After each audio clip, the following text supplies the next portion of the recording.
Pastef molbe because Senegal ya lone ko no batata le Senegal mo disaf kaje ko no Senegal dunda men kono manyana dino kono so banko leje ibe tata rally on behind Pastef and the ya kemen kam apotale but Gambia bi jumalbe siring political party hande ka fo molen hani NPP UDP le wartat hani NPP UDP le wartat why not other political parties cannot come together to rally behind UDP kaje ko ino ngabonyi masakunda jawobut but UMC ibe men fokal la faka wala sembentu yandi because ya nte kay mom aka kenyen ni ku yalti nato ala en to bendi nyame ando ko la fana be bota kiyanne ngate mba badi mun ko la sola la kilinga dronga daha so but ya la ko be nyame imaje ala diamo fan kono ani Suleiman Sahola debate ni in kerefatu bayo molle me hakilo tuje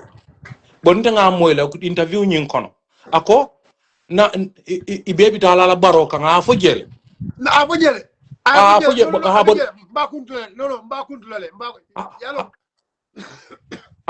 munta nga moy le mo jamal ma moy nak because munta interview nyin diamo la so nka jele fo mole and it's high time you understand. Let me tell you something. You see, there is no condition me along go well you'll ball no why they join the Baroka. And I want Gambian to understand this. So well, it's high time now understand. Okay, for me, already yes, there are parties many along go they're willing ready to join UDP for the change. But even whereas if those parties did not join us, okay, my stand is very clear. Okay, the stand is very, very clear. And my stand is this: we are going to fight. We are going to make sure we reach every corner of this country. Exactly. And we will make sure we talk to the youths from Ninkaolu. We will make sure we talk to the elders. We will make sure we will talk to every section of society in this country and inform them. You see, ni ale tombong o ale dunule kam o ale wakili ni fento ni ba kela ya yanta kelele anyama ni yake yendi oke akola obula alabulu no ba satara ala ya lonko iye kata ko kele no nte mutala bake kela robot la faka men fo wolen ko Gambia ika en sifaje han ma nta fala fa Africa ika en sifaje Gambia bake Gambia no ma fa bede na Gambia na Gambia nundo kebal na Gambia nundo kebal ye Gambia je bake le bar science Gambia be namen ay direction o bulala Gambia no atetita barata monyo bulala ita mun alabe kairol nat law bankoka.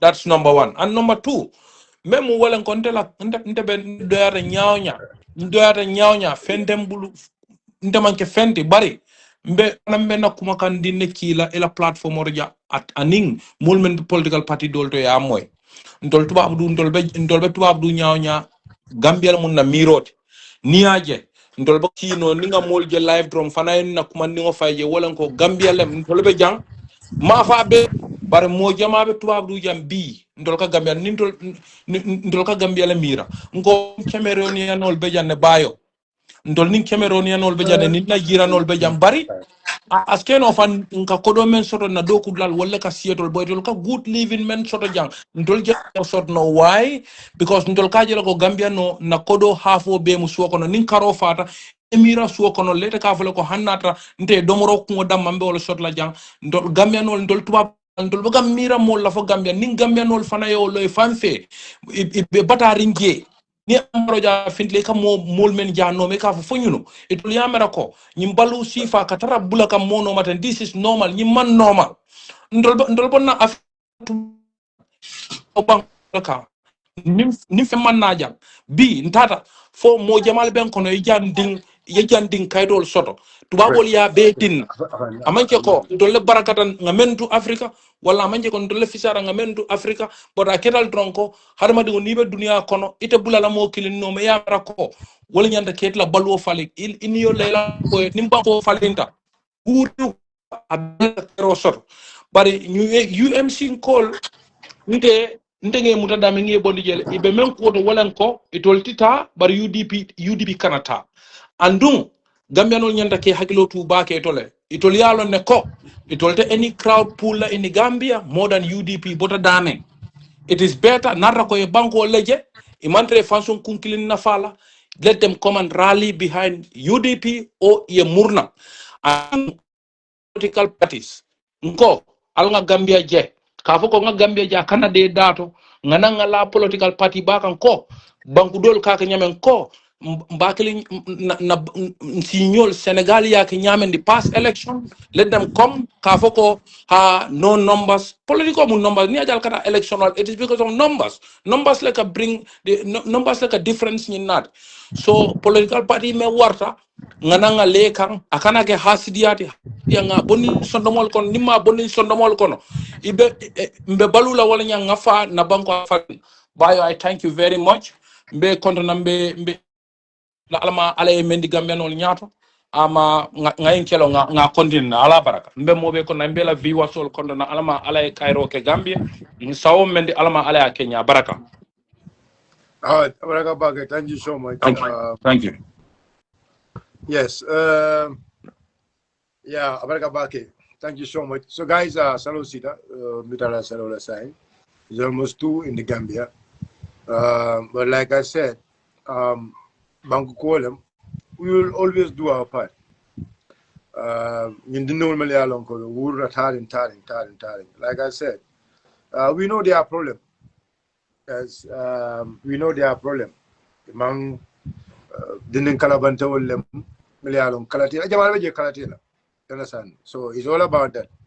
But like I said, I'll look at your mentor, Dibidea, Gulbo Dibidea, I will go more. Also, the day I will go so no diamond rolling into Cofanata, another college to look on a Collegiabula. But no, the day I will go more Al Jazeera. Al Jazeera. I will go more world. Uncasual Al Jazeera. We think sometimes Mogambian you people are intelligent, but you people lack the intelligence. I told you insist what wrong. I told you that wrong. Kalka mole haklo domo. Dibite ya tulu bomo Al Jazeera. Dibite ya uncouncil ya tulu bomo Al Jazeera. Ndale yumfali. Alasebe. Because the party you people are, that party. I mean, come on. We must be very realistic in this. Anun kukile ba yolo. Yalong commengamem for Jamali Beje. Etolu. No, it's very disappointing. It's very, very, very, very disappointing. They know the reality, they know the fact, but yet still they want to keep denying the truth. So, ndoge ipemela niano esavero ke janiba flo ko bella lu niano ite kaite to savero you keep writing. You just keep writing. You just keep writing.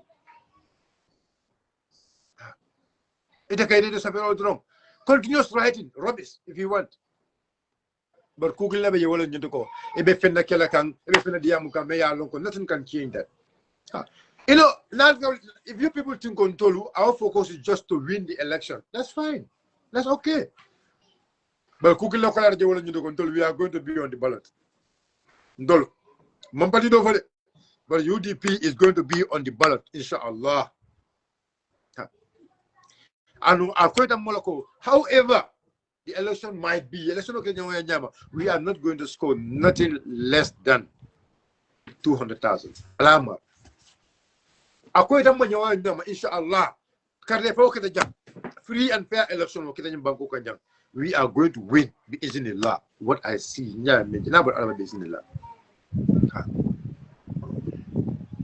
We win, inshallah. But according to Mako, I told the party old dole kono party old gentile after last FA, even if they have 40,000 votes, I don't know you want to kill a candidate. Put a 40,000 votes, you also the Banco Kanjang. Last FA. It's not going to happen. At the Canada. And no Makumaki for a wall of Mintuko, except if they go and join NPP deputy yard. But no one the Jamakumakim for a wall of Mintuko and deputy yard. Deputy Yamam, deputy yard, and near Natambita. Deputy Yamam, deputy yard, they couldn't even have 2 seats again. Along 2 seats, but in Takumakin, deputy yard, 2 seats from Castle in Bangkok and 2 seats, Shiramfula. So now I told the Gambino Toral. I told the Gamino Ballal, Gamino Command, I told Balanka Walla. For your personal interest, in the La Pala, last of your market. Councilor Councilor in the La Pala Jam. Councilor Jam, Councilor for near Councilor Siran, Councilor Sierra Lul for most of the Jam, or the Yakatan. Councilor Sierra Lul. Deputy, those parties, Milano, didn't know whether to be Savero Kakan. The La Poyunko, Deputy Yamam, Deputy Yat. The La Pala, last of a deputy for a near so the Jam Cotton Jam for Yakatan. Councilor near to the Lul Yakatan. Throughout nationwide, Banco Bay and the La Poli, presidential election, if they have even more than 40,000 votes, near so the Banco Kanjang, I love the Kuru. 40,000 votes, President Banco Kanjang will lie, small will lie, a bentarandum. But in Meleka, a Coca Gambian called the body, a Coca UDP a body. Because Nico Gam, Nico Itaman, Bimbe Tembo, Toname Laring, it a go take a UDP la body, a UDP Balkan, a Gambia Balkan. Ibe Gambia Balkan, because you know very well, the only political party in this country, as we are speaking, Mayalong is close to change. That is UDP. That is UDP. That is UDP, without doubt. The only political party in this country, Momo Yalongo, you are serious. Momo Yalongo, you are seriously concerned about the future of this country. Wallahi, summa wallahi. It's like energy you are going to put it. You are going to put it towards UDP. Can make sure even energy UDP come for us to have the change together collectively. Now for me, like I said to people, I mean the legal coalition building, for me, for the benefit of Kaji changes sort of. I don't mind, if we can even for example, PDYS not. You can even give Ali Basala as the Speaker of the Parliament. And he's going to be a good Speaker of the Parliament. He's going to be a good Speaker of the Parliament. There's no doubt. If you make Ali Basala as the Speaker of the Parliament, all the reforms or lieutenant that being the Speaker of the Parliament is going to help us to make sure no settle. I have no doubt about that. I have no doubt about that. And we can give them few members of, we can give them, some parliamentary seats also. Just for us to have a fair, a fair playing field, a level playing field, a level playing field. But you have seen the Fendi already.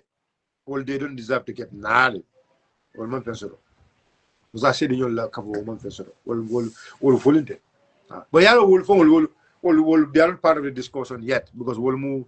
They are left like a Kinsip less Samananjang. Kinsip, the Fayara movement. The Fayara monarchy movement, they only believe in Kinsip. Kinsip Jambanko monkey Kimbanko. Yimbango is not a king country. Yimbango is a democratic state. It's a democratic state. And it's going to remain democratic. So please, it's not going to happen. King Yada. Where the queen is going to be the advisor and the prince is going to be the president. No, it's not going to happen. It's not going to happen.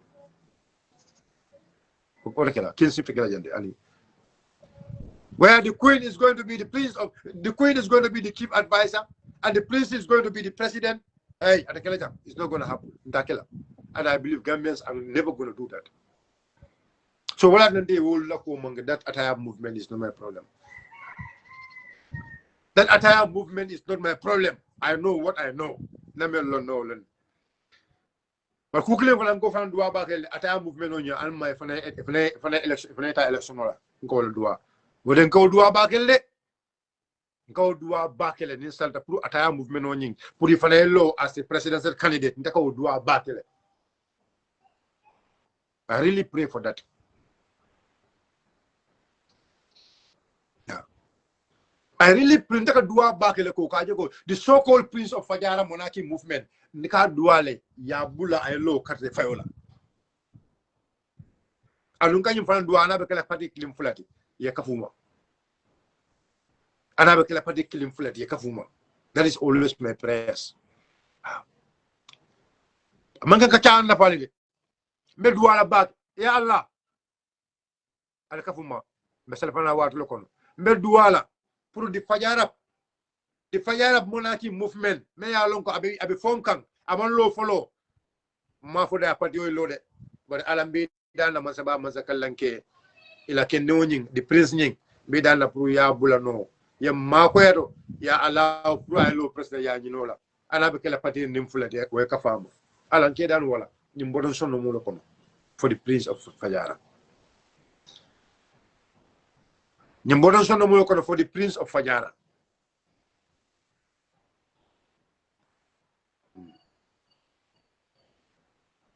Me ay si dan na you know registration ko de defem follow de bari mbe ala dan na men wala ñu ko ye qualified to pour le lo president ya ñu la na mel lon no lon na mel suute no jël anta wori ante bu ko wori la ko la baaj ndela fight with them is just coming namul me dal ko la take mislead to inform those people the party supporters of the Democratic Party call inform so guys